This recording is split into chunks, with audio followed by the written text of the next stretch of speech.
Signor Lopresto, ormai da qualche anno, complice anche la crisi economica che ha fatto allontanare gli sponsor, il calcio siciliano risulta essere malato, ma la malattia a che fase è? No,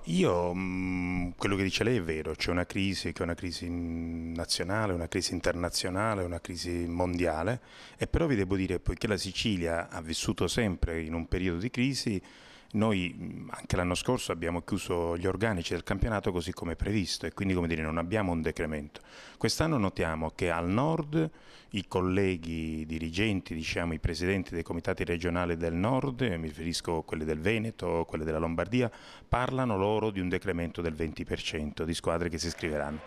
mentre noi riteniamo di mantenere tuttora l'organico perché anzi dobbiamo dire questo, che nell'ultima visita del presidente Tavecchio, presidente della Lega Nazionale Dilettanti, vicepresidente vicario della Federazione Italiana di Gioco Calcio, fatta a Palermo, alcune metodologie che usavamo noi, quello di non come dire, far pagare tutto l'intero importo dovuto alla federazione al momento dell'iscrizione, anche se da quest'anno l'iscrizione è online per cui vi è un obbligo, quella della sola iscrizione, non tanto del pagamento che va fatto ed è obbligatorio nel termine e nei modi previsti e quindi che diciamo attraverso un collegamento online. Dicevamo che alcune metodologie che noi usavamo ecco, diventano anche metodologie nazionali perché essendo noi un sistema sempre in crisi noi abbiamo trovato, ci siamo adeguati, abbiamo trovato, studiato e trovato le soluzioni adatte per fare in modo che non ci fosse un decremento, come dice lei, questa malattia.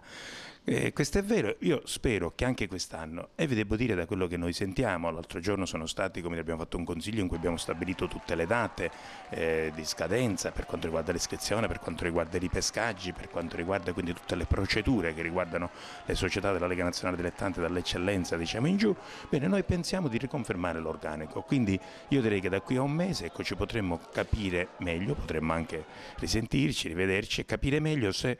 questa malattia, come dire, è rimasta tale, nel senso che per noi, per i metodi che abbiamo usato, la metodologia andava bene, o se invece qualche problema c'è anche in Sicilia. I tifosi di Agrigento, in particolare quelli dell'Acragas, chiaramente sognano e sperano in questo ripescaggio. Al di là di tutto quello del chiacchiericcio, anche da bar, che si è fatto in questi ultimi giorni, le possibilità dell'Acragas quali possono essere? Io questo non ve lo so dire perché le possibilità dipendono poi dai punteggi. Io vi posso dire una cosa che è molto importante, cioè diciamo, sul 100 i posti disponibili per i ripescaggi fortunatamente sono divisi come dire, in due categorie. Coloro che hanno fatto i playoff e quindi che hanno, diciamo, e coloro che invece hanno altri meriti, quindi coloro che hanno fatto i playout, quindi come dire, non si incontrano, per cui stabilito il numero dei posti, ecco il 50% viene riservato. Ora qui poi dipende come dire, dai punteggi, quindi vi è una graduatoria. Io mi auguro che l'Agragas sia la terza squadra agrigentina che possa andare in un girone interregionale, sarebbe importante, questa è una città che lo merita, abbiamo già due città come Licata e Ribera che ci sono, Licata in quanto è rimasto ha fatto un grande campionato con Balsamo a cui io faccio tanti auguri e come dire veramente una persona così disponibile, così serena e che però di gran livello ha cambiato il volto di questa squadra. Faccio gli auguri a Ribera, nuovo promosso, e io mi auguro pure che Acragas sia come dire, la terza città di questa provincia, che non sarebbe poco, 3 su 10 siciliane in un girone di interregionale. Faccio tanti auguri e tanti in bocca al lupo ai dirigenti, ho visto che in questi giorni c'è stata una rimodulazione della dirigenza, ma ai dirigenti, a Castronovo che è stato quello che ha trainato, ad Alessi, ma devo dire a tutti e devo dire a questo grande pubblico con la dimostrazione che Agrigento ha bisogno di grande calcio. L'ultima domanda, sempre rivolta all'Acragas. L'anno scorso l'Adrano fu ripescato in Serie D con 24 punti. L'Acragas in questo momento è a 28 punti, però questo forse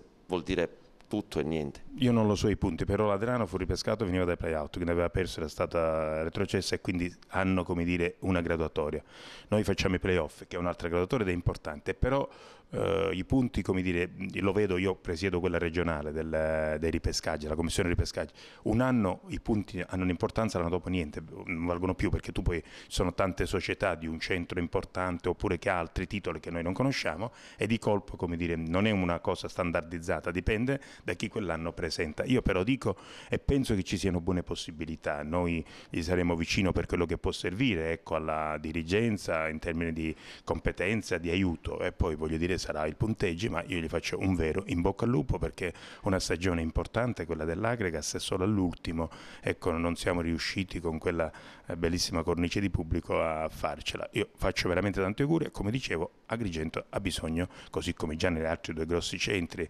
Ribera che nella zona di Sciacca e Licata già ce l'hanno, Agrigento ha bisogno anche del loro, del buon calcio e del grande calcio.